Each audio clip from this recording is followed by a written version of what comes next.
助けてほしいかナナに。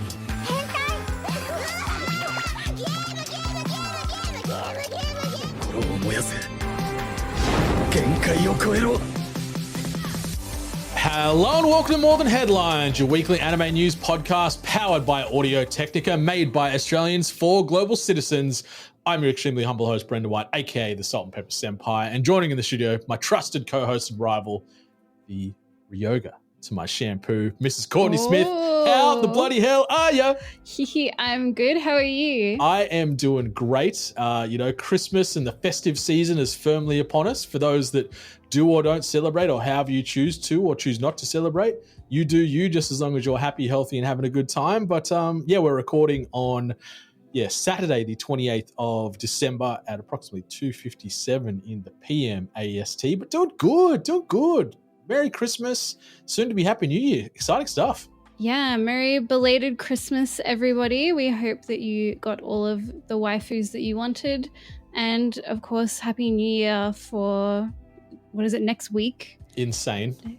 Which is crazy. We're already over 2024, and thank God, kind of.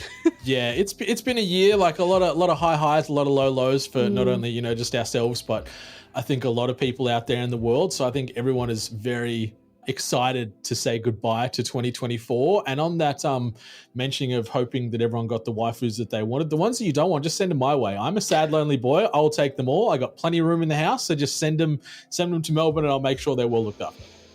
Oh my God. So this week we are not covering the news. Shocker. Instead, we are actually talking about how we felt about the season that is ending this week. Yeah, so obviously the fall season is officially coming to an end. There is a few anime that will continue to live on beyond that sort of 12 episode run on average that we're up to now. But yeah, we're going to sort of be walking it back, going through our watch list, everything that we've consumed this past fall season, and we're probably going to sort of work it from worst to best, or least enjoyable to most enjoyable from a personal standpoint. These are biased rankings and listings, you could say. I might disagree with some of the ordering that Courtney has, and vice versa. You know what? That's all fine. We don't yuck anybody's yums around here. We can't all be right all the time, so sorry about that, Courtney. But yeah, we're gonna be talking through everything we've watched in the past fall season, and I think collectively between us, we checked out well over 24 anime that we're going to be talking about here. So strap in. It's going to be a good discussion, I think. Yeah, definitely. I'm keen to hear your thoughts, and I'm sure the listeners are too. And likewise. It's going to be good, especially on some of the ones where we've both watched them and maybe they differ on where they are on our personal rankings as to why. I wanted to shout out, I've got a couple that I've only watched a couple of episodes on, so I didn't feel that I could accurately or appropriately rank them. And that is Loner Life in Another World. I watched a few episodes. Very fine, very forgettable fantasy isekai stuff. Mecha Ude, which I've checked the first 2 episodes out. Really fun. Reminds me a lot of a mixture of Fooly Cooly and Soul Eater from an art style and just sort of a character and zaniness perspective. So I want to go back and check that out. It looks kind of like a good time. And then Acro Trip, which is a magical girl sort of take, which very much a hands-free anime from what I could see from the first 2 to 3 episodes. It didn't really hook me. I'm like, this is fine. I don't regret wasting an hour watching this, but also don't have a ton of incentive to finish the season. So those 3 are, I guess, TBA still on my list as well. Are you going to finish them or maybe leave them? I think I'll go back and check out Mecha Ude because it looks cool. It looks fun. I love mecha-based anime, and the art style is very distinctive compared to a lot of the other stuff we've watched this season. So maybe over the next week or so, as we get a tiny little bit of breathing room before the winter season officially kicks off, maybe I'll sort of watch a few more episodes because I've got about another week off work, so I've got a bit of free time. So maybe I'll fill that with some Mecha Ude, but definitely not Acro Trip. Nothing against it, but it just didn't really grab and gravitate the way that the other fantastic magical girl animes that we watched last season did. So. Yeah, fair enough. So, Brendan, I'm going to get you to start us off because you watched 25 different anime this season, whereas I watched a measly 12.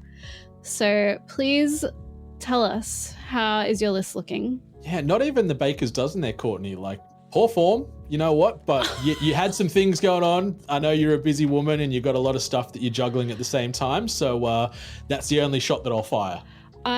Okay, I'm not gonna let this slide because I was like, I'm coming to this episode, I'm gonna be nice to Brendan. I know he watches a lot of crap, but I'm just gonna let him be. And then you tell me that I have poor form for only watching 12. I cherry picked these selections, and I'd like you to tell me about how your other extra 13 actually went. Well, I did not cherry pick. I machine gun styled this son of a bitch where I'm just like blasting and hoping that I hit something good here. And sadly we're going from 25 down to 1. And the entry that comes in at number 25 is Gundam Requiem for Vengeance. I thought the concept could have been cool. Like we're sort of seeing things reverse where in the eyes and in the worlds of the boots on the ground soldiers, and seeing the Gundam seen as these almost like kaiju-like beasts was kind of a cool spin on what we've seen in a lot of most recent Gundam. But the emotionless character animation was the first big red flag. The second big red flag was the really, really bad voice acting.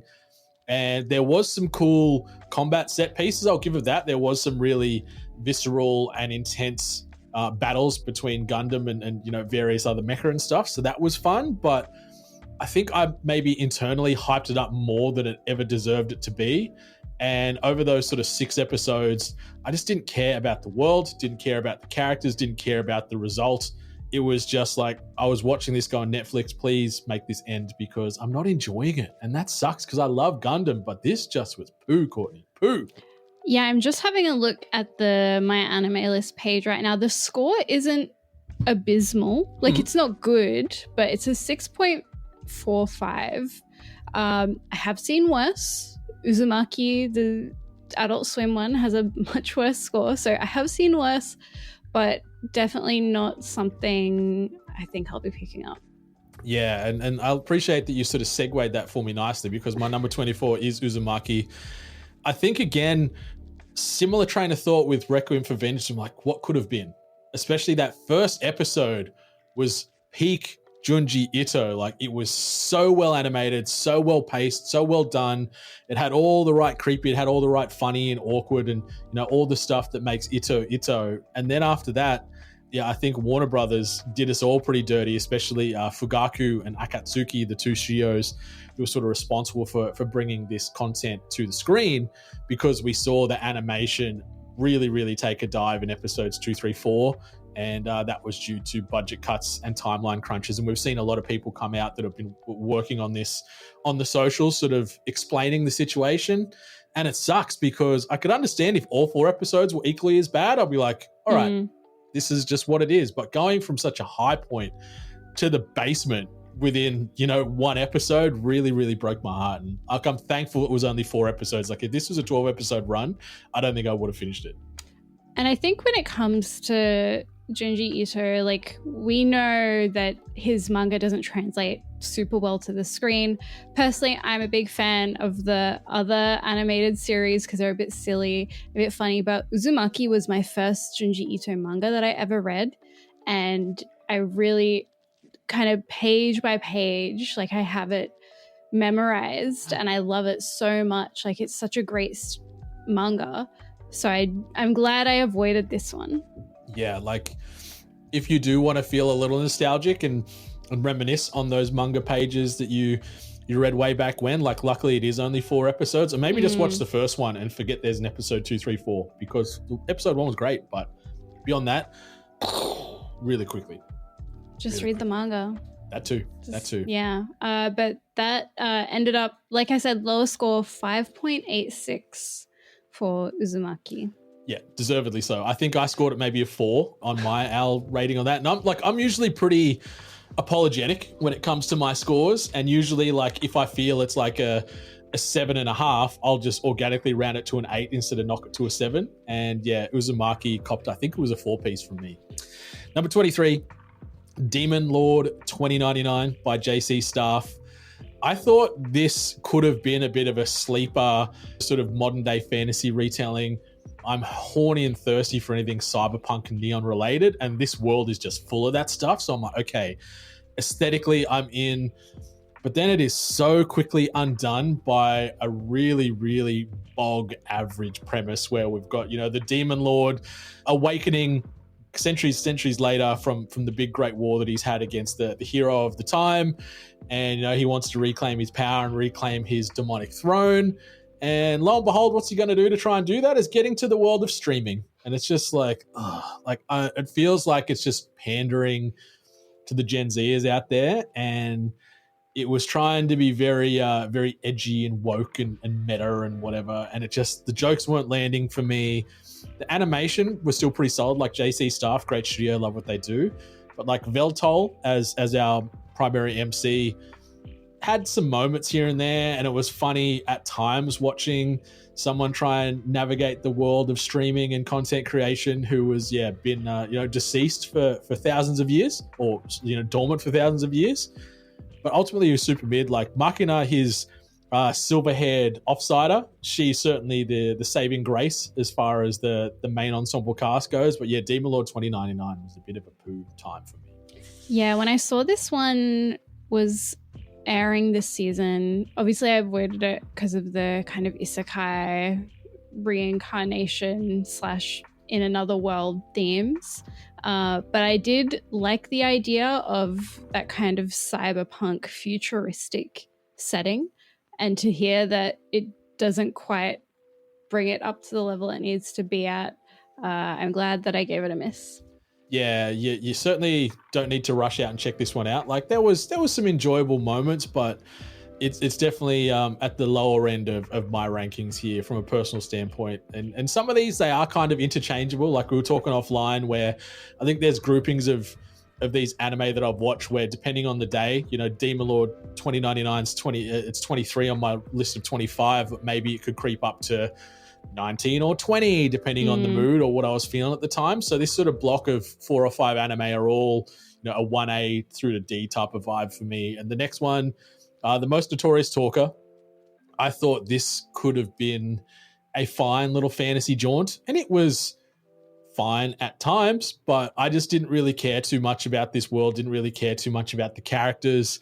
I still have not a hard time, but it always makes me laugh when you see these characters in these fantasy worlds have normal traditional English names, like the lead being like, his name being Noel and stuff like that. Like instead of, it's usually like Zigaphant Xerxes the 25th or some bullshit, but then you get, there's Noel and Kevin. Like what's going on? Like that always breaks not even the immersion, but I guess the hold on it that it has on me to begin with. But this was super average to me. Like it's a 7.63 on my anime list. And I'm like, okay, like you do you, boo, but it's not a 7.63 for me. Like it was fine, but largely forgettable.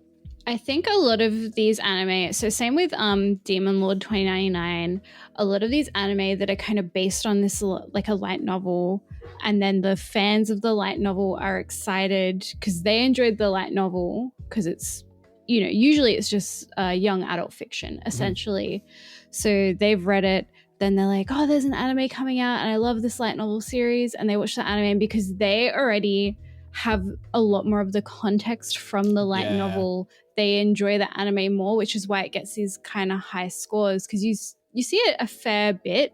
So if you do see an anime on Mal that has a slightly higher score than you would expect, it's usually because the light novel readers have bumped it up a little. Yeah, they've got that sort of legacy attachment, or maybe like almost, we wouldn't say blinders or bias, but because they've got more historical information, the world's been further built out, so they sort of know what to expect from the rip. So the expectation is maybe a bit more measured. So that makes sense. Yeah. So my 21 is our first sort of crossover anime, Courtney. Did you want to lead us off with your thoughts on this one first? Yeah, so tying the knot with an Amagami Sister, I had it as my least enjoyable anime this season.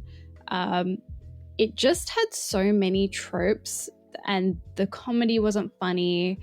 It has another 12 episodes, and it's just 3 sisters in a shrine. The guy comes along and he's like, which one am I going to marry? And that's the whole show.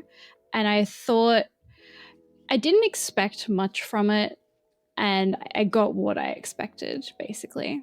Yeah, it was. I thought the first episode might have been the strongest in the season to date. Like you mentioned, Courtney, this is like a 24 episode run. I can't remember if it's 24 or 25 episodes for this season. So I'm sitting there going, how else are they going to pad this story out? It feels like after episode 5, we've gotten pretty close to a damn conclusion where we just need to wait for old mate Uryu to make a decision on who he's actually gonna marry out of the sisters. And it is weird. It is, super laden with tropes. And the fact that one of these sisters is like 12, 13 years old and he's talking about potentially marrying her, like, and that never gets sort of canvassed any deeper than that. Like, this guy is he wants to become a doctor and go to, medical school and all this. Like, he's a, 18-year-old dude just about, and yet he's courting some young girl that's, not even in high school or just about to get into high school. Like, stranger danger, big time there. But yeah, the comedy doesn't really land. The animation, I thought, the studio behind Drive, I thought they did a pretty solid job overall. I thought the character models looked nice. A lot of the backdrops, we see a lot of shrines and cherry blossoms, and like, it's a beautifully animated story to see unfold through the episodes that we've consumed so far. But I just couldn't care about much. Like, Yae, the elder sister, the little ditzy artist girl, love her. She's the best. And I hope he ultimately ends up with her, not only for potential legal reasons and jail risk with Asahi, but she's just like my type of girl in these anime. Free spirited, little ditzy, cute, clumsy. That's sort of a couple of boxes that I guess I subconsciously check in my heart. But it was very forgettable really quick after episode 1 for me. Yeah, it's definitely one of my hands-off anime where I'm doing my skincare in the morning or at night and I stand my phone up, landscape against like a bottle of moisturizer, and I'm like kind of half watching, but it's mostly something to do while I'm getting ready for the day. And that's probably exactly where this anime belongs. The hands off, getting ready for the day type of prep, where you're half in, half out thinking about what you're gonna have for lunch and how hard a day ahead is going to be, as opposed to the day-to-day is here with the Amagami sisters. That's my 21. My 20, a late addition to this list. I was sort of just looking for something to watch over the last couple of weeks, and I chucked on Serai Gensuki Spirit Chronicles 2nd season, and it's a very largely forgettable isekai, so much so that I actually forgot that I watched the first season. I started rewatching the first season. I was remembering things. I'm like, I can't jump into season 2 without season 1. And I'm like, I'm looking on Crunchyroll and it's like, just watch. I'm like, but I don't remember anything. So I sort of skimmed through season 1 to get to season 2. And it's the same stuff. Like, it's, isekai, harem-based fantasy, paint by numbers pro tag, dark-haired, light eyes type of guy that ends up becoming the world's strongest. Everyone's fawning over him, but he's also then sort of trying to get framed by the capital because they see how much power and risk he is, and da-da-da-da-da. So Rio, who is our main character, I could not really give two shits about. It's more of the supporting cast that's sort of what props this up. And like, it is a very mixed harem that he sort of brings in over the first and second season with beast people and teachers and spellcasters and warriors, all those tropes. But it's perfectly inoffensive. It's decently animated by TMS Entertainment. Again, it's a light novel that is based off. And this actually is probably what has driven this to be so popular, because it is the 7th most popular anime from the fall season as far as the users that are attached to it. Like, it did only receive a 6.86 on my anime list as far as the score, which I think is pretty well in line with where it is. But the amount of people that have sort of added this to their list as far as I want to watch this because I love the light novel.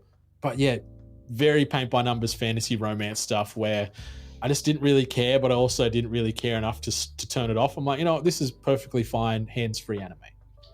Yeah, as soon as I hear isekai, I'm most likely out. And the fact that it is a second season as well, definitely we are seeing like this is the next part of the light novel. But even season 2 has a lower score than season 1. Okay, and that's pretty accurate. Season 1 was because I crammed both seasons within the space of a week. Season 1 was certainly the stronger of the two. Another one. another paint by numbers fantasy here. The healer who was banished from his party is in fact the strongest by Studio L. I've talked about it here and there on MTH. I think I've mentioned it once or twice, saying it was perfectly fine. And you know what? It came in at number 19 on my list. It's still perfectly fine. It didn't offend me. I didn't get upset. I didn't also get too hyped about it. It was just like, okay, this is what it is. Like, it's very average, safe fantasy. But again, another boring MC who I just could not give two shits about, like Laust, who's the MC of this story. It feels like they forgot he was the MC, so there's no detail in his character model. There's no real like emotion in his vocal deliveries and, you know, what he's doing. He's sort of just there a lot of the time, and I just don't really care because of him. But yeah, the reason this probably isn't lower on the list is Narsena, who's I guess our co-MC, and she plays a big part in the story. She's a great little character, but also Reimer, who is like the teacher of Laust, who's just this like drunken fire sorceress. And obviously she's wearing next to nothing all the time, as tradition in fantasy. She adds a little bit more of an interesting dynamic when she gets folded in, because she's loud and zany and a pisshead and just rowdy, and that kind of broke it up a little bit. Because before that, like having this anime carried by Laust, it's impossible because he's so boring, Courtney. Yeah, I think so many of these kind of fantasy shows that, you know, are this guy is the strongest in his party of adventurers, you know, the cut and paste, that kind of fantasy anime. The main characters, especially if it's a male main character, they're so self-inserty that I think if you really are looking for a good, solid story with good writing, it's really hard to get it from these shows just because the main character is supposed to be for like that one guy in his bedroom who's like living in his mom's basement and is like, oh, I wish a girl would like me. And it's like, yeah, watch this show. This is the best you'll ever get. Oh, poor lonely boys in their bedrooms in their mum's basements. Like, it gets better. I promise. I don't promise, but I feel it could get a lot better. So stick just stop with it. watching this anime and go outside. Yeah. Maybe don't watch the healer who was banished from his party is in fact the strongest. There's much better fantasy anime we're going to be talking about in a minute. But my number 18, Nina the Starry Bride, which has been getting actually a lot of positive chatter on the socials. There's a lot of people that have watched this and hold it in higher regard than I do, because again, very much a background anime, very much a hands-free anime. It was sweet. Like, it did have a lot of fairy tale-esque romance tropiness to it, which, you know what? I'm a sucker for love. We know we both love love. We both love romance, Courtney. So that was a good checkbox. But if we're going to sort of lean into fairy tale-based terminologies here, it feels like the porridge was not too hot or too cold here. It was just right, where it was safe. It cruised along, was inoffensive. The animation from Signal MD was fine. I like that we do get a love triangle that does develop between Nina and one of the princes in this world named Set, who I think you will really like. He's a bit of a nasty, sort of snarky son of a bitch with silver hair that, you know, checks some Courtney boxes. And then Azure as the third piece of this love triangle was nice to see play out. And like Nina, she has a big heart. She wants what's best for her country and the people around her. But then seeing her develop feelings for these two polar opposite princes, you know, is fine. It's fine. Like, will I rewatch this season? No. Do I regret watching it? No. It's 18 on my list. So I was looking at the manga actually, because this is based on a josei romance manga of the same name. And it's really popular. It has a score of 7.74.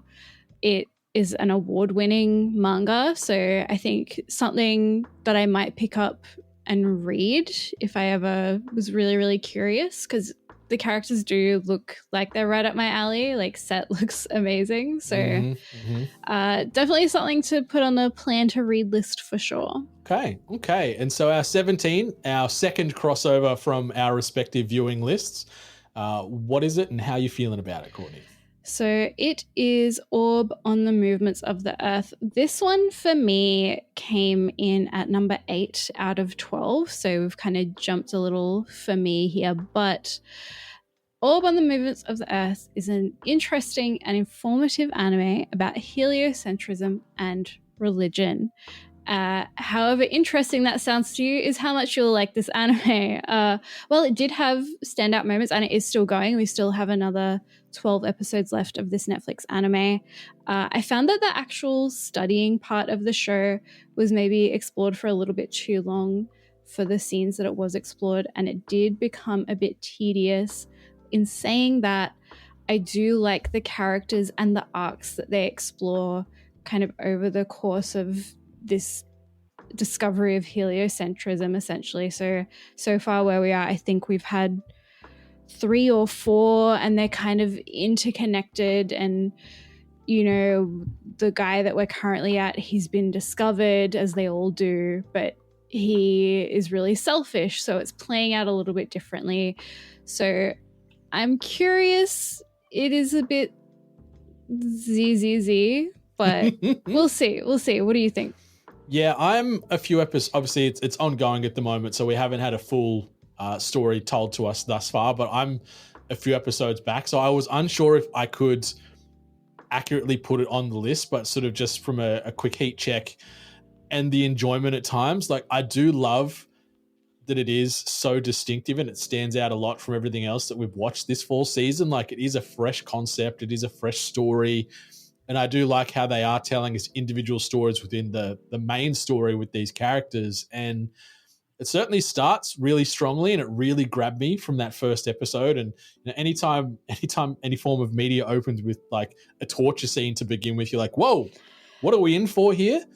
But again, I feel it hit some high points really early and it's been really struggling to get back to that. And it does get so caught up and bogged down in the quieter moments and those like the studying and I don't want to say nothing because it all paints the bigger picture here, but I feel they could have really condensed some of those scenes and sort of kept that momentum going, because it did sort of feel like the handbrake was getting pulled a few times when I was watching this, and like I'm still wanting to try and stick with it, but I'm struggling knowing that the winter season is on our doorstep and we're going to get a raft of new anime coming in the span of like the next 1 to 2 weeks.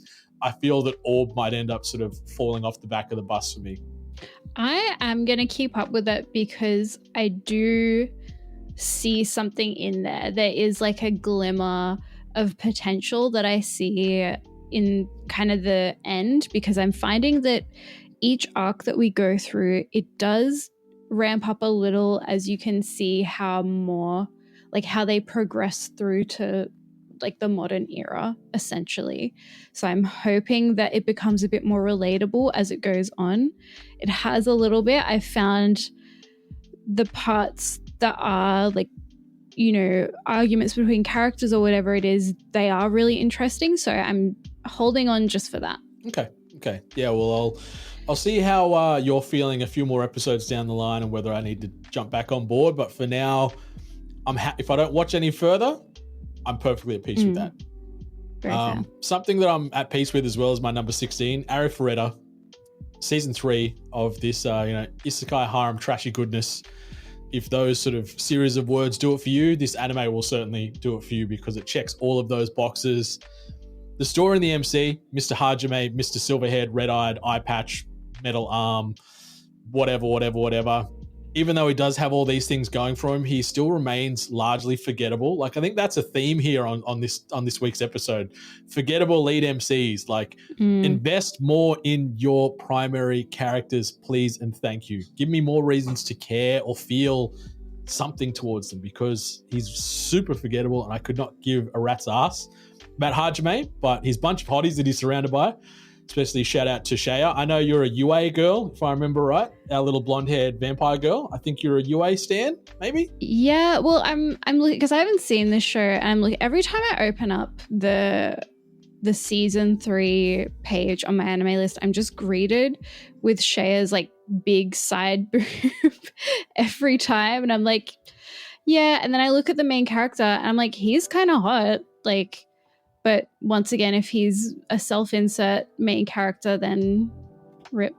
Yeah, he's certainly carried by his very sexy, very voluptuous harem. There is some cool characters that are along for this ride, And I do enjoy the fusion of fantasy and the usage of present day technology. Like he's able to create and summon guns and Hummers and blimps and flying devices. So it is always fun when you see that sort of fusion of old and new from a technology or like a weaponry standpoint. So that's fine.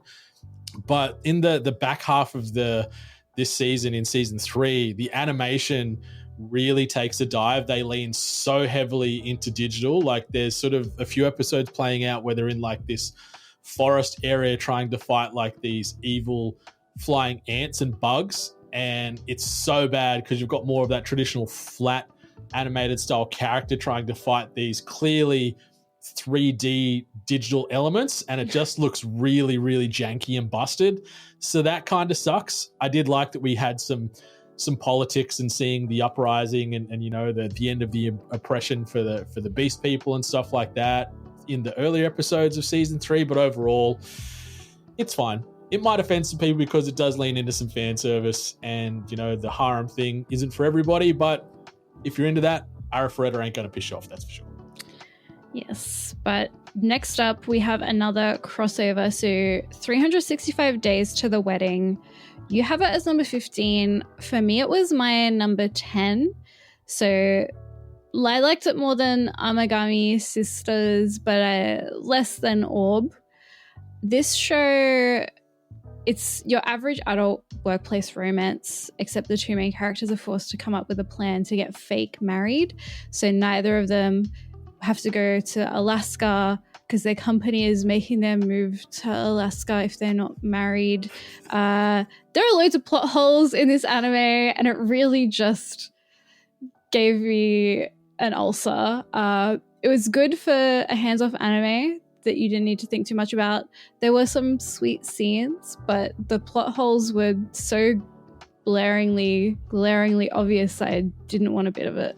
The plot holes were like the creators in I think it was episode 5 where they go and check out the Volcano Museum. Mm-hmm. It was like volcanic sized plot holes. And yeah, like the concept is silly. Workplace romance. Yes, we love that. But if you're not married, we're going to ship you up to Anchorage, Alaska to open up our new Tokyo travel company division over there. And you're like, okay, I'm in with this. This is fine. I remember, I think the manga or the light, whatever the source material was, I think they were getting sent to like Siberia, which is a little bit more intense. Like Alaska's a little probably easier to tolerate than Siberia, but yeah, there is some sweet, wholesome moments, but the pacing really got to me. Like it was snail's pacey at sometimes, and I get that like they're awkward and they're introverted and they've never been in a relationship. And Rika's like, I've just been taught my whole life to like turn off my feelings and my emotions and all this stuff. But like seeing her and Takuya just do this dance for the entire first season, like I was getting so frustrated. I'm like,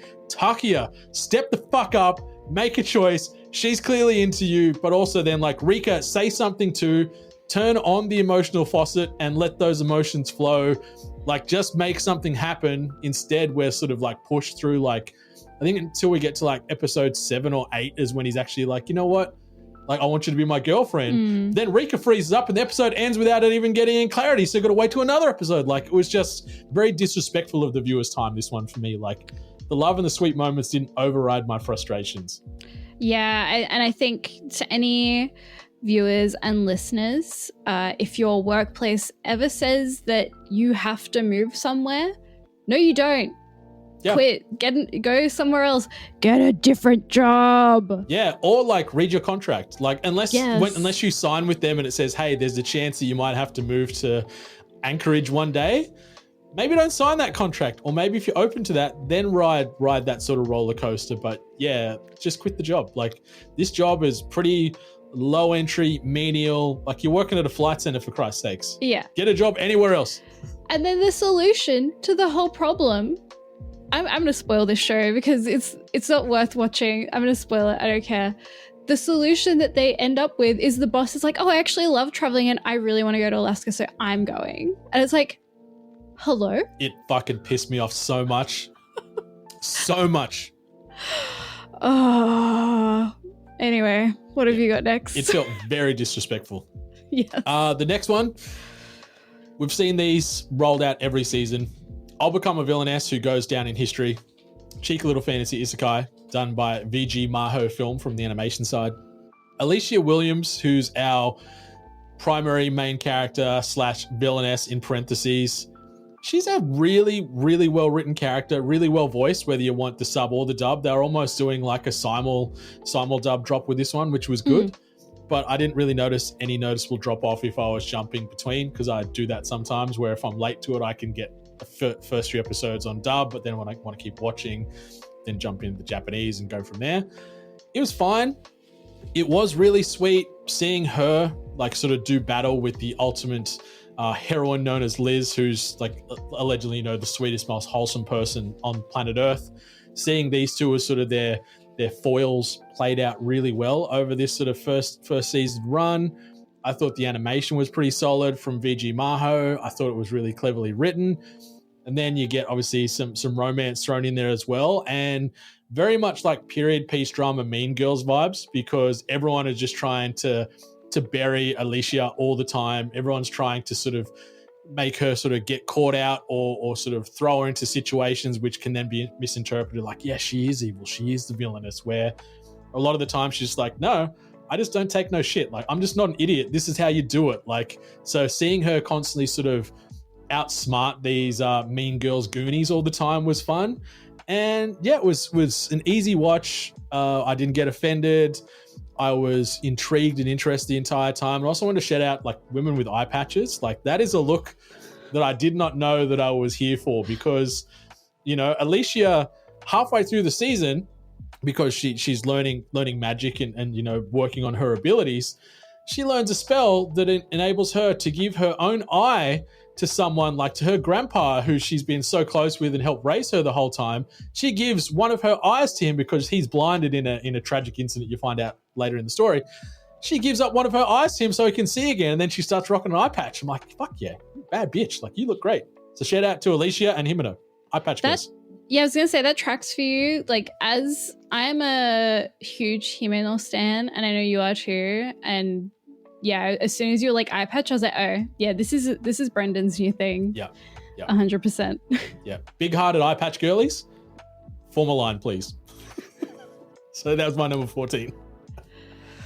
My number 13, Rurouni Kenshin, season 2, done by Leiden Films.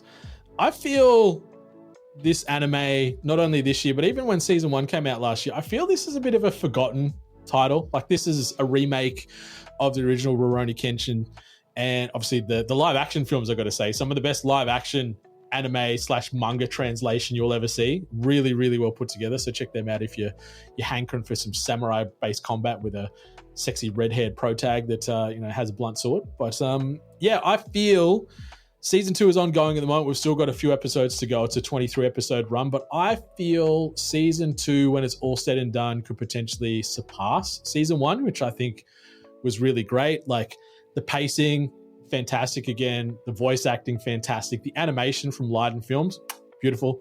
And then you combine that with a really great use of music and soundtrack.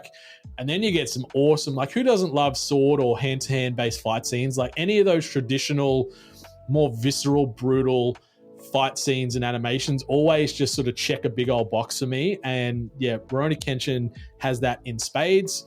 And then you've got a cast that you can get invested in and you care about and you can root for or you can hate. Like, the baddies are bad, the goodies are good, and everyone else in between sort of slots into their roles. But it's just a good time, Courtney. Like, yeah, season 2 is ongoing, but so far I'm in, I'm rooting for them, and I'm loving it just like I did with season 1 last year.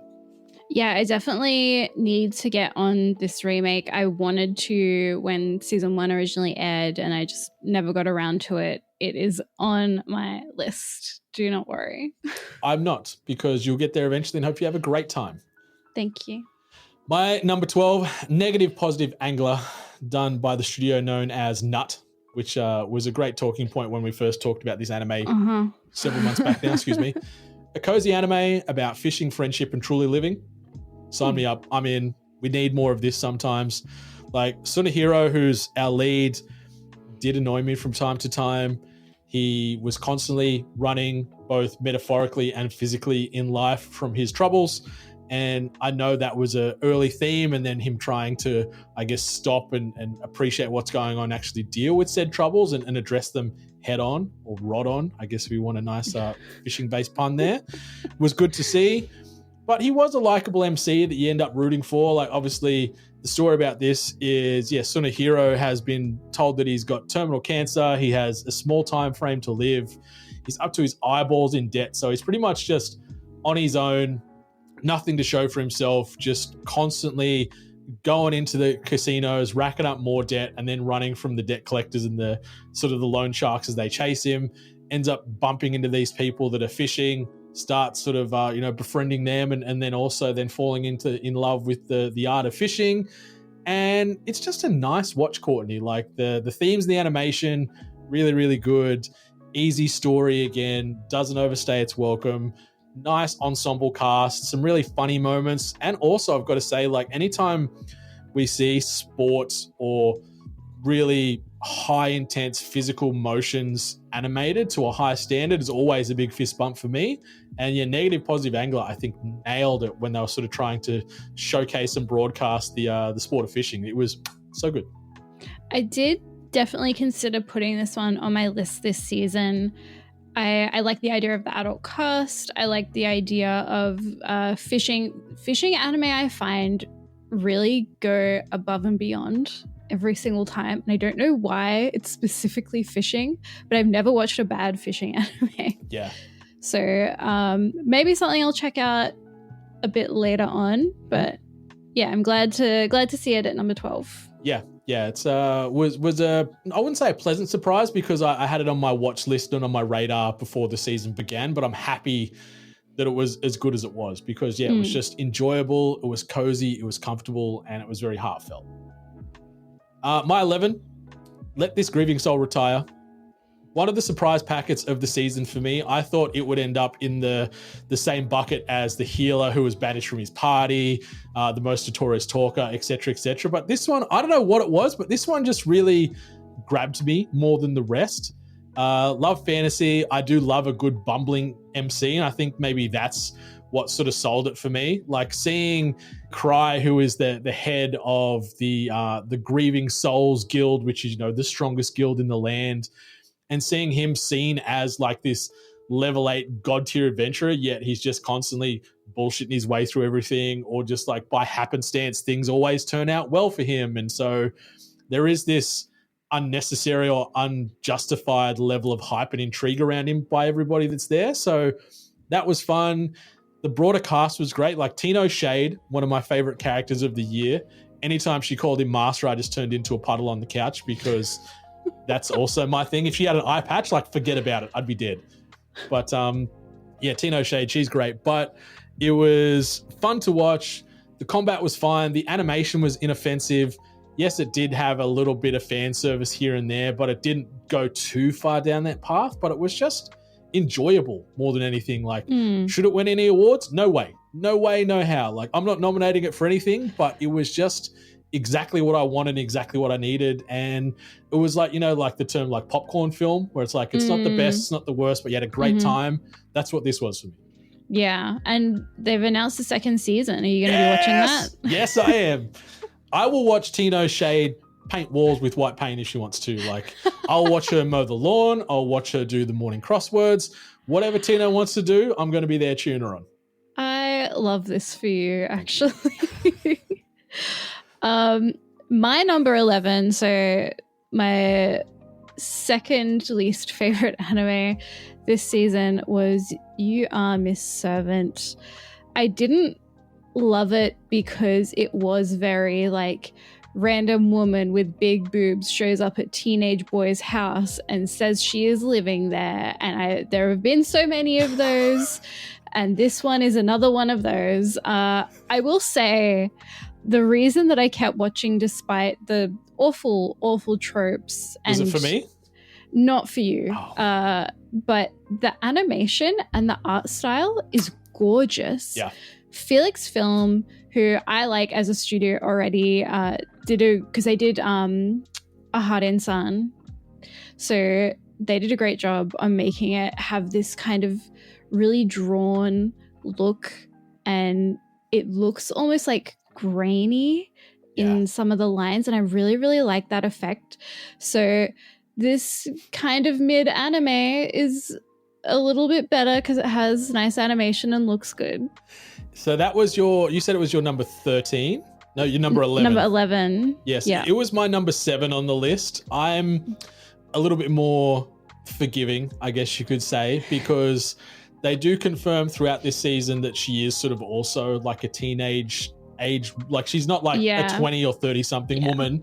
So yes, even though she does resemble that aesthetically, they do find out that she is of an age that you don't have to raise both eyebrows. But also I think what makes it work too is because she is so childlike, like she hasn't lived a normal life. And so I think my favorite moments with this season is watching Yuki become more and more humanized, like just learning to do simple things and, like learning how to not dress herself, but, because all she knows is like the maid outfit, and then seeing them take her shopping and how she gets so obsessed with like the tonkatsu sauce and all that. Like there is some really endearing moments in this season. Yeah, there is a few parts where I'm like, come on, just move forward, please. And there was some frustrations, don't get me wrong. But it was super cozy, really easy to watch. And even like amongst the coziness, there was some surprising moments because, they have these endearing moments play out between Yuki and Hideyoshi here and there. And then obviously with Riko, Hideyoshi's sister, we see some more sort of family start to develop throughout this first season. But then like where Yuki just casually just throws in stuff about, oh, no, that's not what I'm used to. I'm used to just killing people, or, I just stabbed somebody in this situation. So you do get like this black comedy stuff thrown in over the top of the sweet moments. I feel the season stuck the landing. I wanted maybe another episode or another 5-10 minutes to give us some more closure, because I don't know if I hope we get a second season, because I'm sort of like happy and intrigued and interested in these characters in this world. Shout out to Grace as well, the rival assassin that just becomes part of the ancillary cast, and she's just also a busty, sexy, hot mess of a woman, but she adds a new dimension. Her ramen etiquette made me cackle when they were sort of out having a ramen date, but also like episode 11, where they really, really sort of started to try and humanize Yuki, and she's like crying all the time. My little heart was breaking every single time she shed tears. And like it did get to the point by then where it's like, come on, now you're just crying for the sake of crying. But like, I like that they did keep the story progressing and taking it in interesting directions. And I think there's a big broader world to be told. Like I feel there's a lot of darkness if a future season comes out, because there's no way she can just get out of this assassin's world and live a happy, safe, merry life with her little surrogate family now. But also like the will they, won't they end up being like in a relationship is another thing, because, they do talk about love in very different situations, because, Yuki doesn't know emotion and love and feelings and I don't know. It just worked for me, Courtney. Like what I said with Let This Grieving Soul Retire, like it was just good comfort food. It was a good popcorn anime again for me, where, I wouldn't nominate it for any, well, maybe I would for some of the art style, because gorgeous. The opening, the endings are probably some of the best of the year, especially. Like it feels like the opening and the endings feels almost like they're film clips for like indie bands from the 90s or something. Yeah, I really, really enjoyed the opening, but the ending especially I adored, and I would listen to the whole thing. That was a surprise for me, honestly. Like this series having such a great ending, I was like, okay, I'll give you this. Yeah, so I enjoyed it more than you did, and I hold out hope for a second season because it was fine. It was, it was Temu Spy Family. It was Temu Buddy Daddies with a little bit more romance on its sleeve. So, You Are Miss Servant was my number 7 and your number 11. Yes. What's your number 10 though? Okay, so my number 10 is one that is on both our respective lists. Yakuza Fiancé. I had to sort of binge through the final few episodes this week to see it through to completion. And that's not a shot towards Yakuza Fiancé, which is also expertly animated by Studio Dean, most notable studio behind, JoJo's. It's just a good time. Like it's naughty, it's sexy, it's repulsive, it's trashy. And I mean that in all the best possible senses of those words. I feel that it really, really picked up in the second half. Like the first half, I'm like, yeah, this is fine. I can get why people love it or are thirsting about these characters in these worlds. But I feel from maybe episode 7 onwards, it just went woof, to the moon, and it really grabbed me, and it became a bit of a guilty pleasure for me. Like Kirishima, I feel he's one of the most divisive and potentially despicable and, worst characters of the season or potentially of the year, but also there's parts of me where I kind of love him. And I think that's just the sign of good writing. Like when you can feel both ends of the spectrum with the character, both negative and positive, like check boxes to everyone involved in that regard. Fight scenes are really cool. Like I said, the art style from Studio Dean, loved it. I do enjoy that it did have that seedy, grimy Yakuza underbelly feeling with the art style. Like again, feels very distinctive to most things that we're watching this season. Love the broader introduction to characters as the season went on. Love the relationship building between our two leads and the will they, won't they ever, actually love or care for one another or actually get married. And also the last thing I want to mention before I throw it to you, because I know you're a huge fan of this world, I like in the crazy heat of the moment, gonna kill you situations that play out, we see the lead character's eyes like start to pop and glow yellow, like just to show, I don't want to say psychosis, but like, that next level, like killer type of mentality just flick on. And I think that was a really, really nice touch because obviously Yoshino, her eyes are red, just like her color of her hair, but seeing her in the last few episodes where she gets the glowing yellow, like predatory eyes, like a lion or like a beast hunting, like I was like, yes, let's go. And Yakuza Fiance creeps into my top 10. I feel it needed to be in there. I had it a few days ago sitting at around 13, 14, but I'm like, no, I need to get it in here somehow because it's so different to everything else I've watched this season. And it's just dirty in the best ways. Yep. So for me, Yakuza Fiance came in at number 4.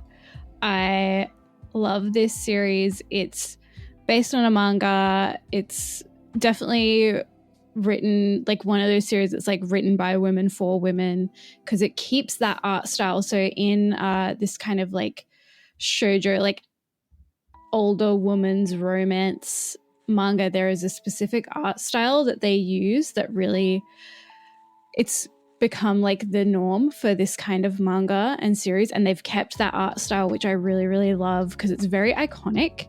But it is a high school romance.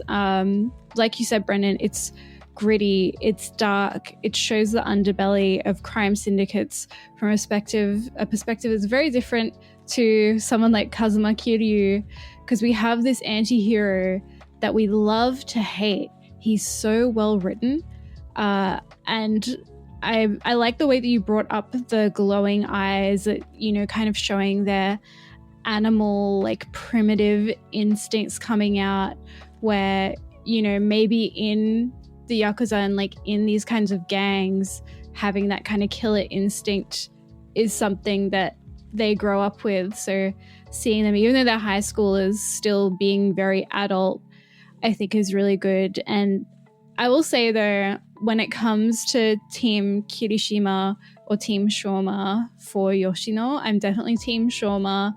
I like that he's a little more reserved, whereas Kirishima kind of is really a bit full on, especially at the end where he's knocking on her door like 24/7, like making her things. I'm like, you are so annoying. Yeah. But it's really well done, really well written. I really hope we get a season 2. The manga is still ongoing, so hopefully we get a season 2. So it was the 14th most popular anime of the season based off the user count on Mal. 7.22. I actually rated it around an 8 if we're sort of using the Mal out of 10 scale. Yeah. Are you sort of pro Shoma so much is because he smokes as well? Is that what tipped him over the edge? I mean, that does help for sure. The scenes of him fighting Kirishima, and they both got knives and they're like bloody and bruised and beaten, and they like take their shirts off. It's all very much up my alley. Yeah, for a bunch of like teenage boys that are just yoked, like 20 packs, all the Yakuza tattoos. I want to shout out to also Renji the head of Yoshino's family, the old silver fox, the old good time dog, but also then he shows his fangs in those latter episodes and absolutely towels up a couple of characters, not spoiling anything. But it's cool. Like, I love that sort of Yakuza. I love mafia and mob and that seedy underbelly sort of type of storytelling in all forms of media. So it's nice to see we got a bit in anime this year. My only annoyance throughout this whole season is Tsubaki, the young starlet, her eyes. And I know that ties into, I guess, how she was drawn in the manga, but her eyes just really, really irked me every time she came onto screen, and I don't understand why they made that choice.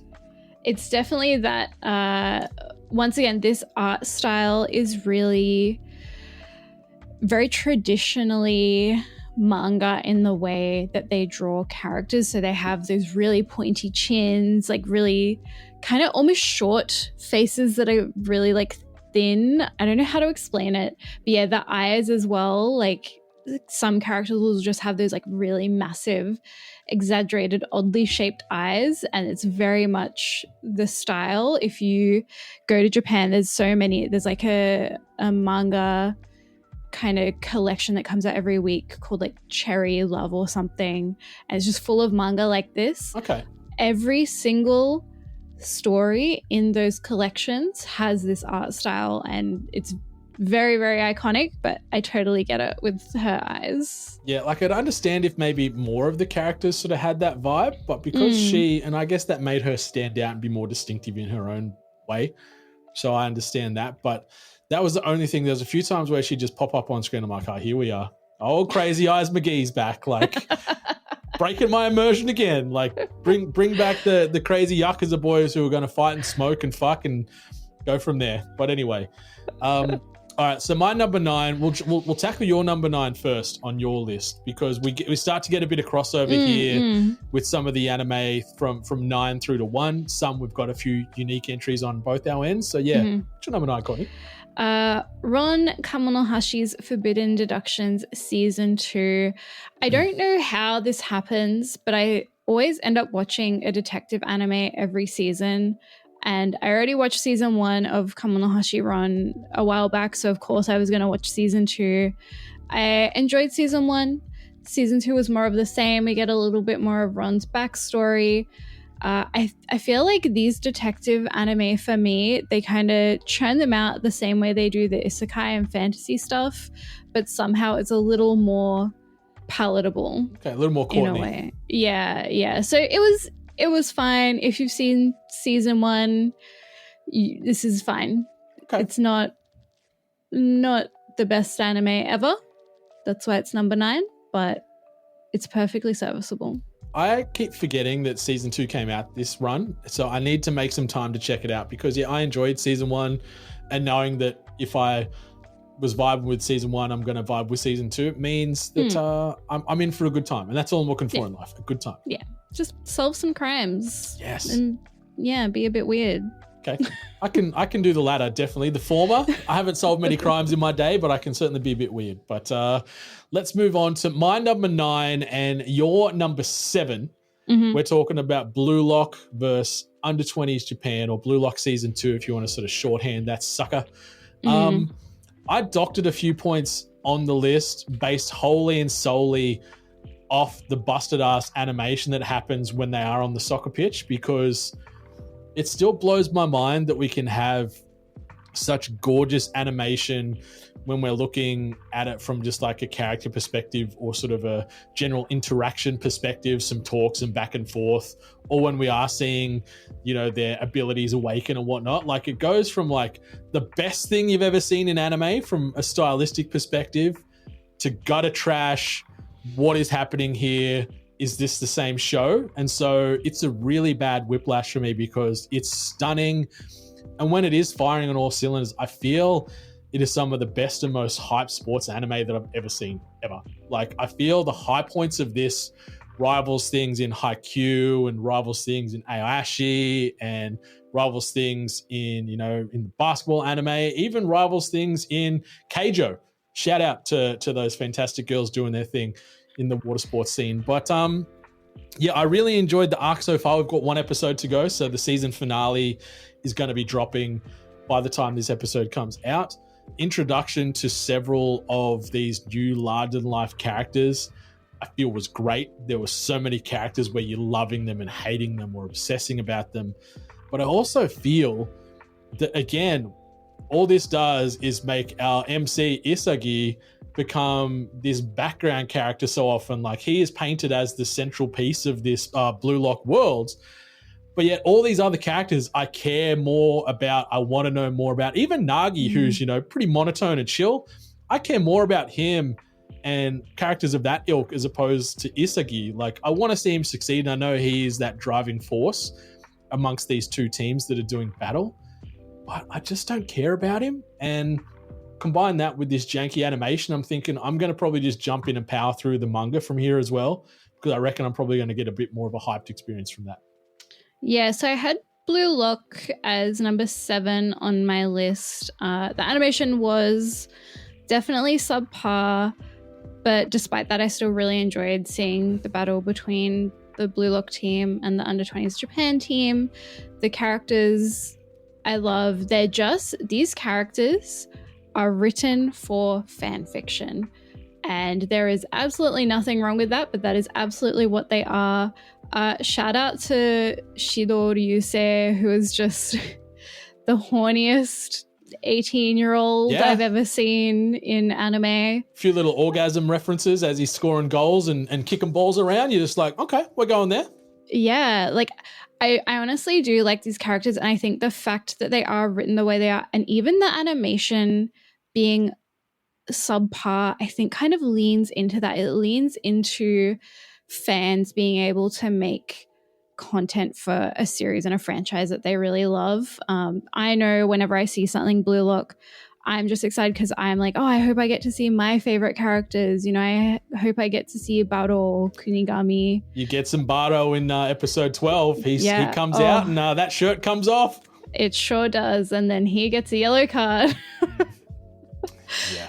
You know, I'm enjoying it. I think for me, it's easy to look past the slip-ups in animation. I'm a little lenient when it comes to Blue Lock. Yeah, for obvious reasons. all those sexy boys on the pitch. All right, so my number 8 is your number 5 from what I can see. Mm-hmm. Do you want to take us through how it ended up at 5 for you and 8 for me? Yeah, so Ranma 1/2, the 2024 remake, it's reminiscent to me of the 2022 Urusei Yatsura remake, even though they do have different animation studios. The 2024 Ranma 1/2 remake kind of keeps the nostalgia of the original while still giving it this fresh coat of paint. So seeing Ranma and Akane slowly fall in love is really, really sweet. And it's really low stakes. It's very episodic for the most part. And I really enjoy it. I think it's very reminiscent of its time, which we did see with Urusei Yatsura as well. And seeing that kind of Chinese influence in Japanese manga and anime, it really does, I guess, remind me of other series from the 80s like Dragon Ball, like Urusei Yatsura. There's this big kind of Chinese cultural influence, and you get a lot of it in these older anime, and I really like exploring that almost like sociology of that culture in that time. Yeah, as you were talking about it, and I was just looking at my list, I actually sort of did a little switcheroo, and I've actually moved it up to 7 for me, and I've moved You Are Miss Servant down to 8, because I'm like, you know what? Reflecting on it as I hear you speak so eloquently about it, I feel it deserves to be a bump up higher here. So yeah, I've moved it up to 7. I completely agree with what you said. Every syllable there. I love, that MAPPA, who are one of the biggest studios in the world, who often attach themselves to the biggest IP in the world wholly and solely. I love that they've sort of, I wouldn't say taken a chance, but done something a little different to what we're used to here. And jumping into such a beloved franchise as Ranma 1/2, I guess, does present itself with some risk. It could lead them to be alienated and upset a lot of sort of legacy fans. But I feel the animation and the art style, it felt like I was transported back to that time period. Like it felt like I was pushed straight back into the 80s, and I loved that about this viewing experience. Like you nailed it when you said it's low stakes. Like, yeah, we do get sort of these, bottle episodes, and it's just this new story or this new potential love interest or new potential villain popping up every week. And it's just so absurd, but just so easy to watch. Like, and I think Ranma 1/2 is some of the most fun I've had watching anime all year. Like, it's easy, it's enjoyable, it's inoffensive, it's stunning to watch. Both the English and the Japanese voice acting done at such a really, really high tier as well. I love the characters. I love the potential love that we're sort of starting to see develop here between Ranma and Akane. And also that we are getting that sort of throwback animation vibe from Mappa. Just every scene, it feels fresh but feels nostalgic at the same time. And I think that's a really big testament to the artists involved here. And yeah, like I love Akane, love these characters, but I also have a bit of a soft spot for Shampoo as well. She's just a little ball of madness that I just love. And even though we've got our two leads, I feel the broader ensemble cast in Ranma really helps elevate the content as well, because there's so many unique, distinctive, quirky, memorable characters that we're getting sort of introduced to every episode, and yet it all just works. No, I 100% agree. I think the supporting cast are just as strong as the main cast here. Like, I'm a huge fan of Yoga. I'm a huge fan of Akane's dad and sisters. I'm a huge fan of Genma Saotome, who turns into a panda. Like, all of the supporting cast are so memorable for, whatever reason. And I think I keep coming back to Urusei Yatsura and that remake because that's what made me want to watch this remake.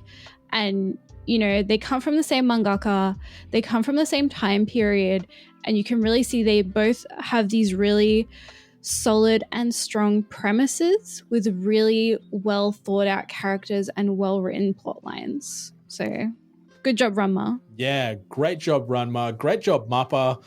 And yeah, I think they've confirmed we're getting a second season as well. Yep. So happy days, because that first season, it was just fun and fantastic from front to back. Okay, your number 6, Courtney. What you got for me?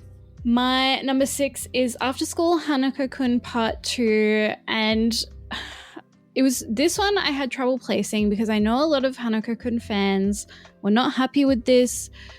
4 10-minute episodes. It was really, really short, and they were like not canon, but they were kind of like AU, like alternate universe fan fiction-y style episodes. I really liked it. I liked that there were shorter episodes. I liked that it was only 4 episodes because it just wrapped everything up nicely. And I think it's a good teaser for the upcoming second season, which airs next month. So I'm excited. I love this world. It's just sweet and funny and a bit weird, and I'm here for it every step of the way. Hell yeah. Yeah, I haven't checked out any of these 4 episodes, but it's on my watch list. It's on my hopes and dreams I'll get there eventually type of list, because yeah, I love that world and love these characters. I'm not as invested as you are, but I have enjoyed everything that I've seen from this world so far. And knowing that it's only like a little 4-episode jaunt, like you can smack that out over lunch. Yeah, it's 40 minutes, literally. Like just go watch it. Everyone go watch it right now. Yeah. What's your number 6? My number 6, Shangri-La Frontier, Season 2. Studio behind this one is C2C.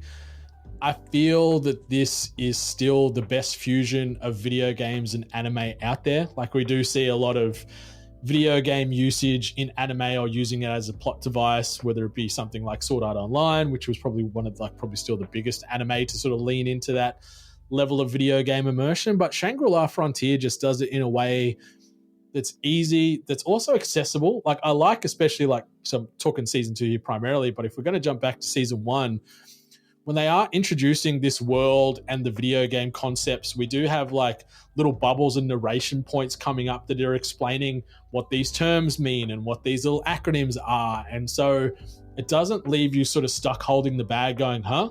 Like, what's going on? I'm not a gamer, or I'm not an anime fan. What is happening? Like, it's a really good gateway anime for people that love video games or love fantasy that haven't watched anime. Like, I feel this and something like Freerun are two of the best sort of fantasy types that you can just introduce people to and they go, holy shit, I get it now.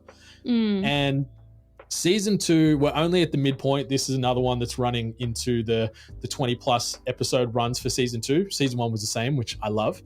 It's just so damn good though. Like, the animation style and the animation quality is some of the best, not only of this season, but of the year. Like, I feel really strongly about that. I love the characters. I love the continued world building, not only within SLF, the anime, but also SLF, the video game, where they are sort of giving us more lore and introducing us to more characters and guilds and risk and potential scenarios playing out. So it's just really, really easy and fun to watch. But I also like too that in this second season so far, they took some time to pivot, and we saw Sunraku, who's got a bit of downtime in SLF. He goes, I'm going to go play this mecha game for a while. And so we see a whole new world and a whole new set of characters introduced throughout that period of time. And then we find out that some of them also play SLF.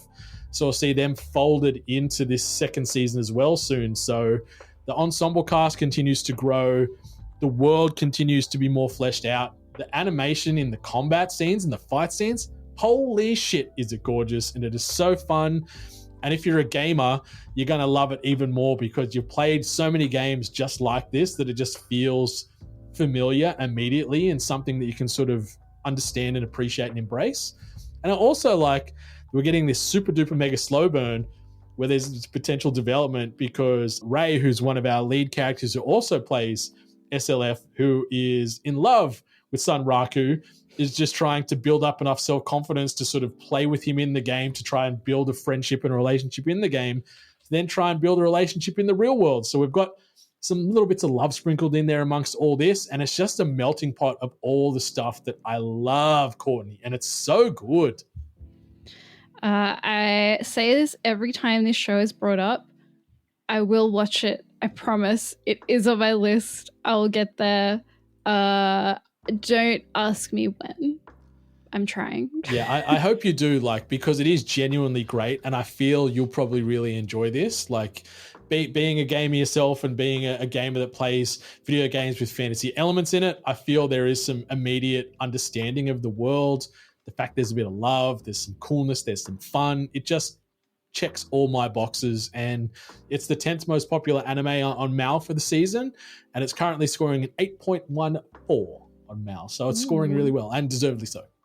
We love that. Yeah. How about your number 5? My number 5, it is an ongoing one too. We've still got a few episodes to go before the third season of ReZero finishes up. White Fox, studio behind this, are certainly on one from an animation perspective. It still has the same type of emotional weight and trauma and impact that you're used to from season 1 and season 2. There is some moments in this third season where I'm just like, fuck, I need to go out and touch some grass because I feel so sad and depressed right now because there is some shit. Whoa. Like, anyone that's watched the first 2 seasons know some of these low points and some of these things, like, even though Subaru might not be the most perfect MC, I think that's what kind of makes him a perfect MC in the same vein, right? Because he is flawed and broken and dealing with all this trauma all the goddamn time. Like, this dude's living and dying every other day and reliving all these horrific memories to try and progress this story, save people, save the world, yada, yada, yada. But yeah, I still chuckle that he's just rocking around this fantasy world in a tracksuit all the time. Like, that's one observation that always sort of makes me giggle a little bit. I'm like, at least put some period appropriate clothing on instead of your school orange and black tracksuit. But anyway, that aside, I feel this finale, we've got 3 episodes to go, or I've got 3 episodes to go once they all air. I feel it's going to hit so hard. I feel potentially they've set up the story in a way that could hit and be more impactful than what happened in previous seasons. I don't know if they'll stick that landing or not, but I'm excited to see where Subaru and his team go because they're about to go on the counterattack against the witch cult because some really big bad shit's been happening the last couple episodes.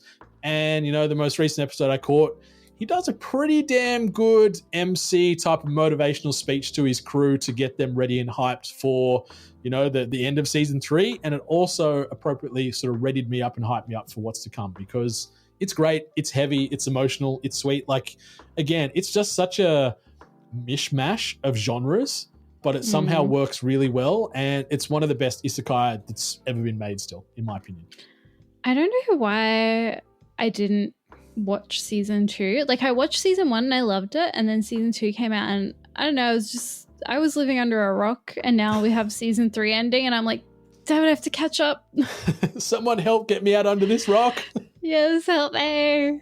Help. Okay, so my number 4 is your number 3, because we're getting to the real pointy end of discussions here. Collectively, we've got 4 anime to talk to still left between our number 4, because we've got some crossover here.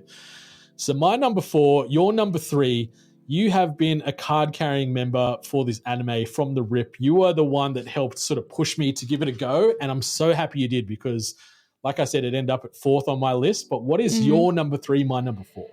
So this is actually, I'm not going to say it's number 3. It's tied second. Okay. Because I couldn't decide which one should be second, but How I Attended an All Guys Mixer is tied second for me on my list. It's a charming university/college romance that looks at how relationships can flourish despite appearances, because we have basically 3 male main characters and 3 female main characters, but the girls are all drag kings that work at a drag king bar and dress up as guys a lot and kind of act like men as well.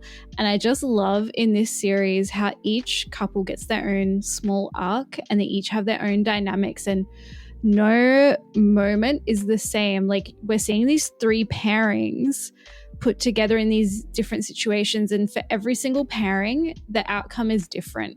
And I really, really like seeing that. Like, you know, we get the beach episode, we get the camping episode, we get the we get the Comiquette episode. Like, we get all of these different episodes, and each time something fun and cute and even sometimes bad things happen, but it's always really, really sweet and exciting to watch.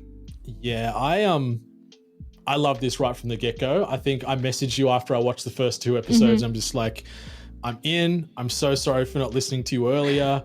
This is the best, because it's the surprise packet of the season for me, and one of the surprise packets of 2024, I'd say. I was just checking on Mal as you were talking. It's sad because it's the 34th most popular anime of the season. And yes, it is on High Dive, so it's a little less accessible than some of these other anime we're talking about. But seriously, go hunt it down, because it is so easy to watch, and it is so heartwarming and sweet and awkward and relatable. I've never dated a drag king in my life, but like, tying into just the sense of romance and courtship and awkwardness and overthinking and all those things that come in those early facets is sort of here on display in these first 12 episodes. And I like what you mentioned, where we have 3 very unique couplings going on here. Like, we've got 6 different characters. They take the time to flesh out and sort of allow us to understand all 6 people and their personalities. And yeah, it is all very different, and you can't help but cheer for all of the 3 couples. I like Fuji and Asagi were certainly my favorite coupling of sort of the 3. Also wanted to shout out Kahaku though, because she is just a sweet girl and misinterprets things as some people do in these scenarios and situations. But sort of seeing these relationships develop between Kahaku and Hagi, and then, you know, Asagi and Fuji and Tokawa and Suo, who's obviously the quadruple S ranked prince of everybody's fantasy, always made for some good viewing. And yeah, I couldn't help but just like get invested right from the get-go, feel like I was attached to these characters right from the get-go, want to see them all succeed and find love right from the get-go. My only grievance with this anime, and I probably should have mentioned with a few of the others we've watched as well, is I don't know what it was with this fall season, but some of these season finale episodes didn't feel like finale episodes. Like, I know they want to leave you on the hook wanting more, but some of these episodes felt like we had like a minute cut out of them or something, because I'm like, oh, that's it? What? Where's my closure? Where's my hook? And it felt like All Guys Mixer to me was one of those. Didn't derail it, like, loved it, fourth out of my list of 25 for me, and it's there with a bullet because I had so much fun with it and my heart was just melting every time this cuteness was playing out. But I wanted a little bit more with the finale. That's my only grievance, Courtney. Definitely. I think I agree with you about the last episode not really feeling like a finale.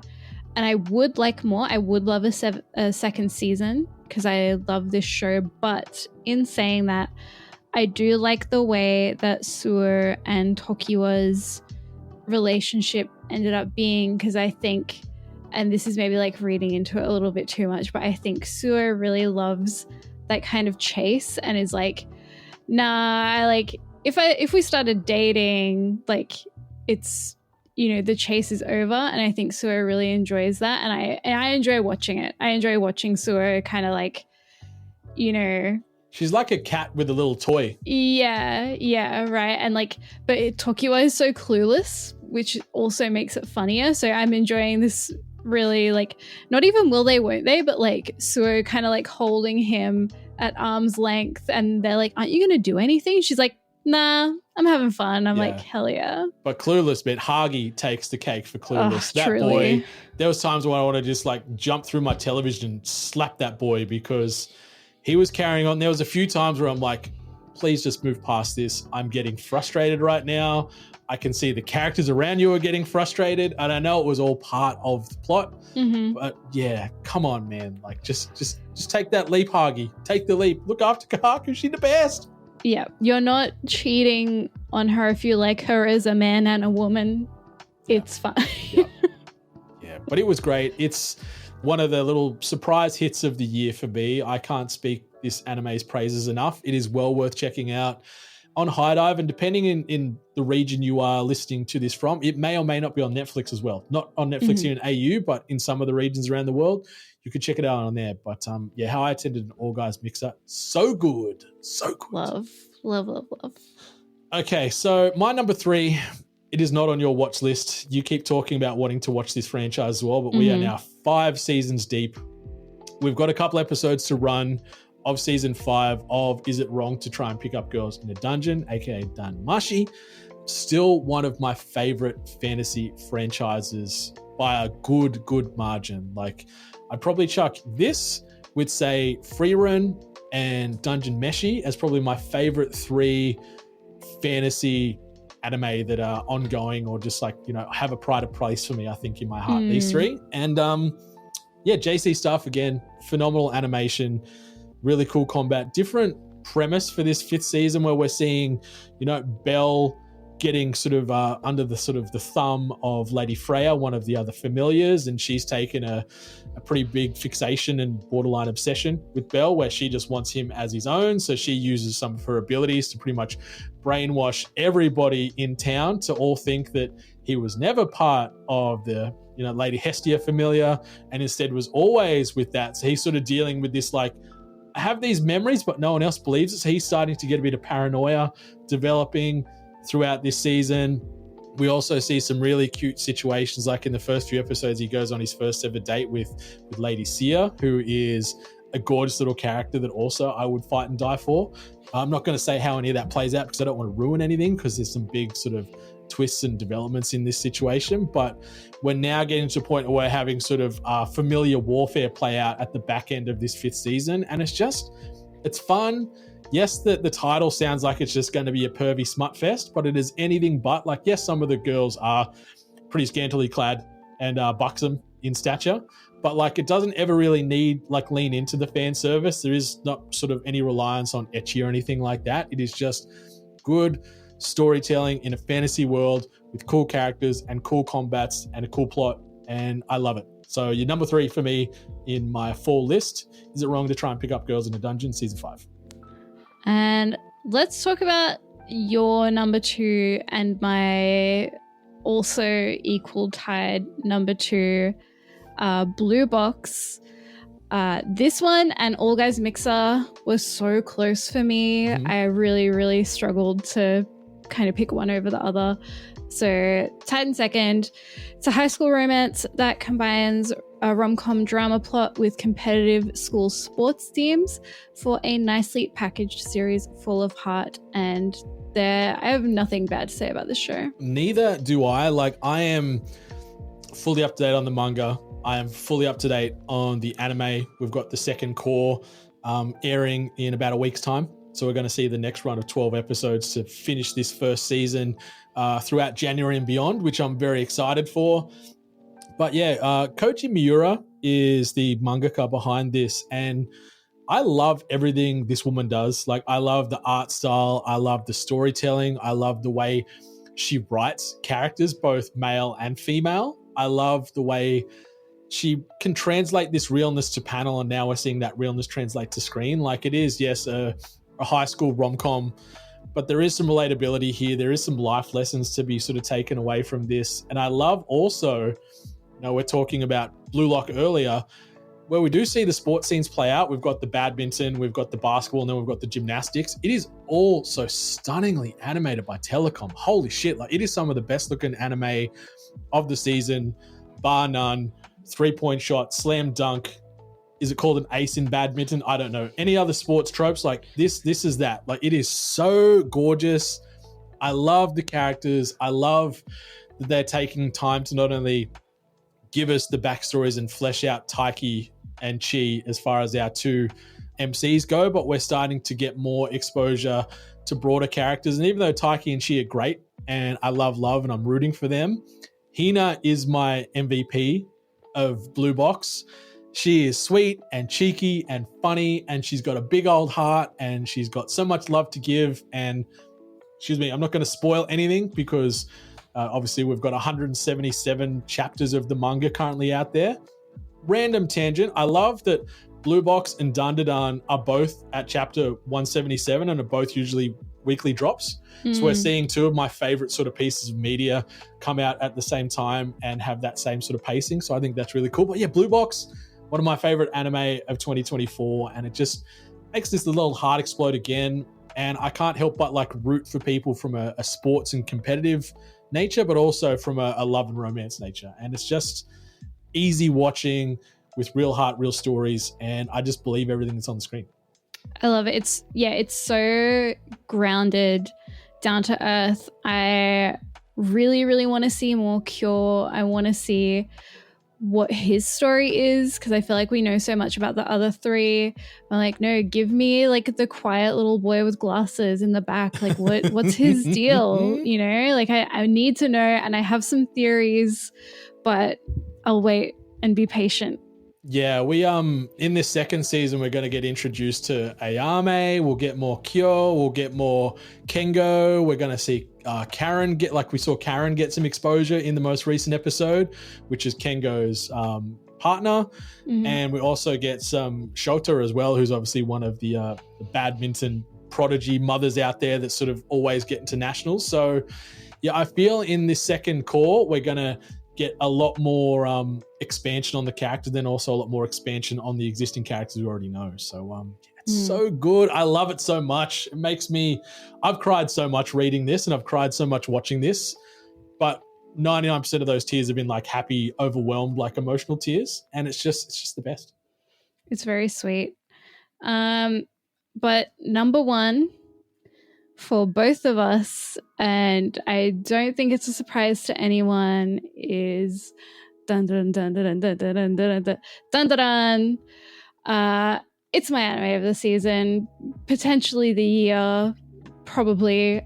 From stunning animation by Science Saru to a funky opening by Creepy Nuts, as well as well-written characters and fast-paced action, Dandadan has everything. Yes, it does. It is, yes, obviously my anime of the season, and spoilers, it is my anime of the year with a bullet. I love this world. I love these characters. I love everything that Science Saru did to bring this to screen. I don't love the news coming out now that Crunchyroll has avoided marketing and pushing this so much, because it has been dropping on Netflix as well. Obviously, it's not a single source from Crunchyroll, so that's a bit like bad sort of faith or bad business in my opinion. I think that's a bit grimy, but everything outside of that attached to Dandadan, I love and obsess over.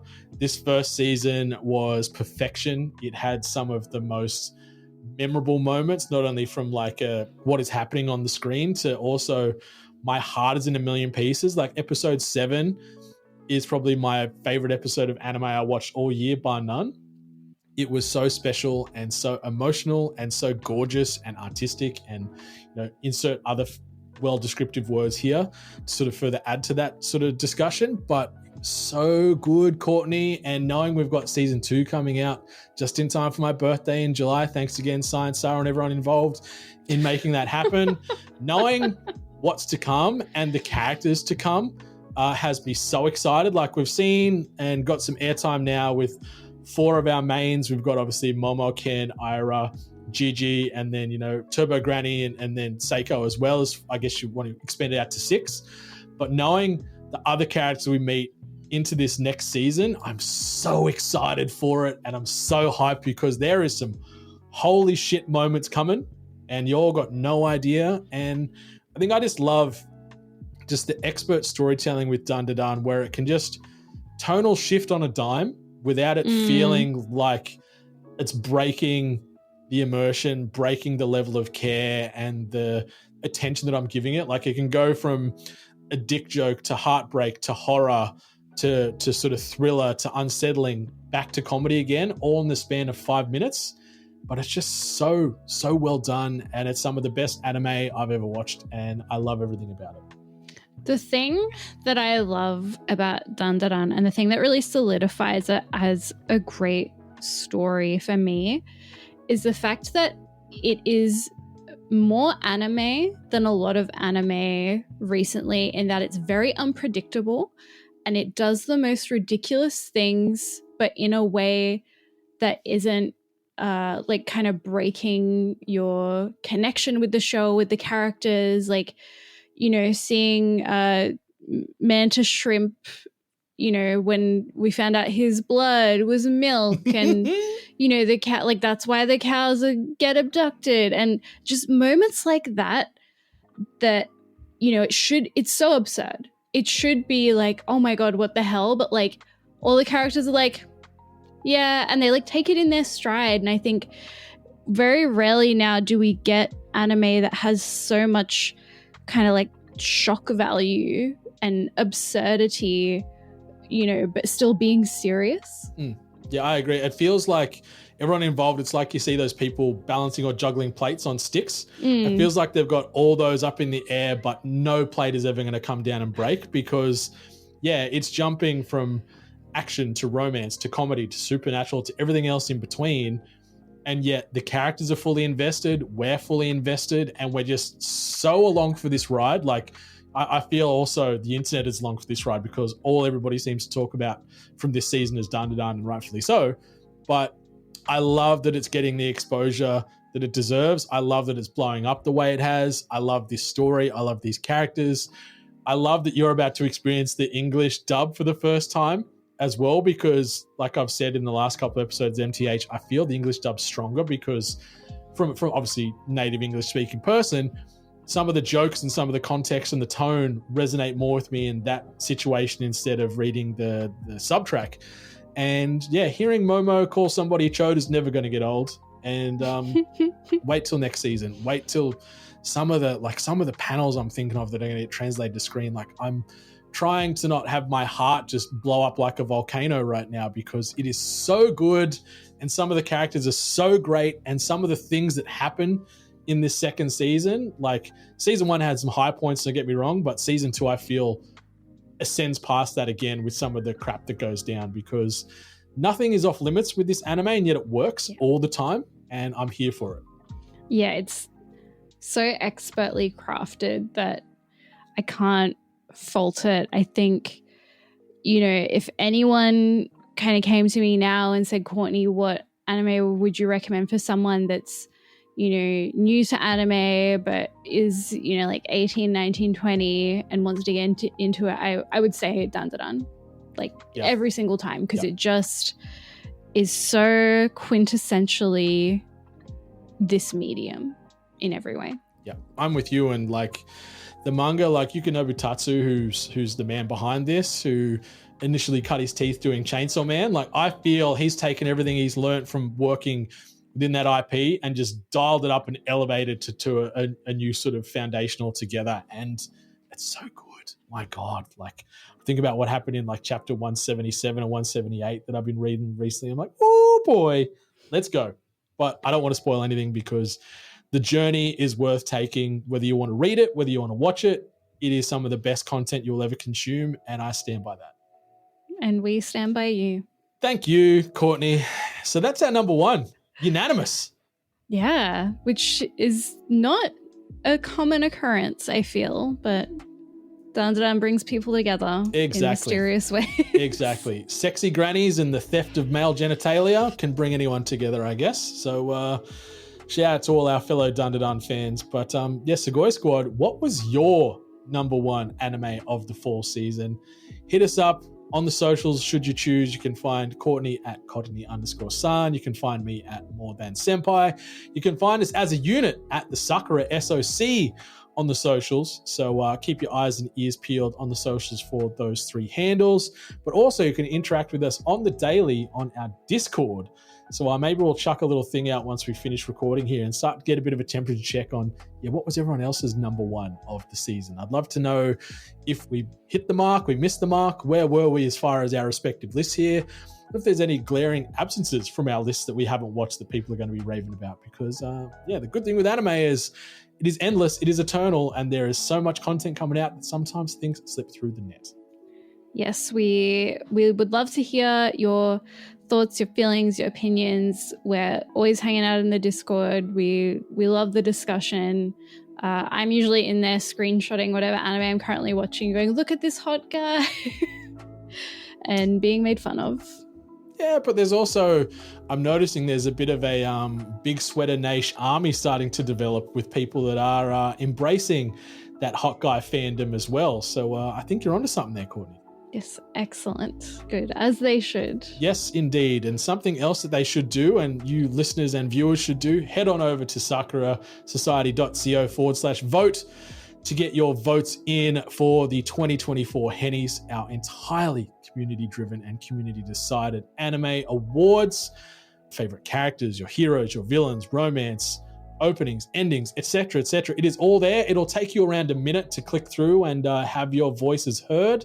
And by doing so, you can go in the draw to win a slice of a $2,500 worth of product from ourselves, our friends at Audio Technica, the Otaku Box, as well as Iced Tea Aesthetics, which I am copping right now. Cheeky little makama here. There's a bit of mystery going on below the camera there. But I got to say, it's a little bit naughty, a little bit sexy. But we'll keep that mystery. Yeah, maybe that'll be hidden behind a Patreon access level for future. Who the hell knows? Scandala. But yeah, that brings us to the end of the last episode of More Than Headlines for 2024, Courtney. We made it 30 episodes in the can. How you doing? It has been so fun, and I am so excited to keep doing this. We literally had to we discussed with each other, let's have a break, because besides PAX, we haven't really had a break. We've just been kind of chugging along. I think it's something we both love doing and both want to keep doing, and we're so grateful for all of our listeners and viewers and supporters. Even if you just come and hang out in the Discord, you don't even listen, that's cool too. We're building this community, and I'm really, really proud of us. Me too. I'm super thankful to not only you for riding this crazy ride with me as well, and yapping every other week and every other day on anime and life and everything else in between. But yeah, thank you to the listeners, the viewers, the fans, the silent fans, the vocal fans, all the fans. Without y'all, we wouldn't really be doing this. So thank you for the love and support, and the growth we've achieved this year has been really touching and really humbling. Seeing us charting in so many countries every other week, really, really blows our minds. And, seeing people talk so positively about the rebrand and the new merch and the new direction and all this, it really warms the heart, I've got to say, Courtney. So, thank you to you, and thank you to our fantastic, fantastic fans out there. Yes, just thank you. And everyone, please do what we're doing. If you can, have a break, rest, relax. It's New Year soon. I hope you can take that time to watch some anime, read some manga, whatever it is you're going to do. Yeah. And like we said sort of at the start, like 2024 was up and down for a lot of people for a whole host of reasons. So just take a minute before that clock hits midnight and reflect on, what was done in 2024, what you've achieved and what you've made it through, and, throw the rest of that in the bin and then look forward, because brighter days ahead for everybody involved. And they can be especially bright if you wanted to rate, review, subscribe this podcast on your podcast player of choice. And also, we're trying to make a more conscious effort to do more on video. So if you can chuck us a follow, a subscription, a like, a comment on TikTok, YouTube, or Instagram, that would mean the worlds to us, because we want to stay in that algorithm. We want to live in that algorithm. We want to buy like timeshare-based housing in there. So we are there all the time, not leaving. And it's just going to allow us to sort of spread this message to broader people. So if you can, chuck a little comment in there, little rating, little review. Be the best. You're the best. And pay that good karma forward where you can. Please and thank you. Yes, we love you. We do indeed. Big, big love. But listeners, viewers, Segoy Squad, Courtney, my dogs, your cat, the person at KFC ordering a Zinger Burger right now, whether your anime be subbed, dubbed, or still yet to come, enjoy yourself, and much love to all the gorgeous waifus and husbandos out there. Goodbye. Mata ne.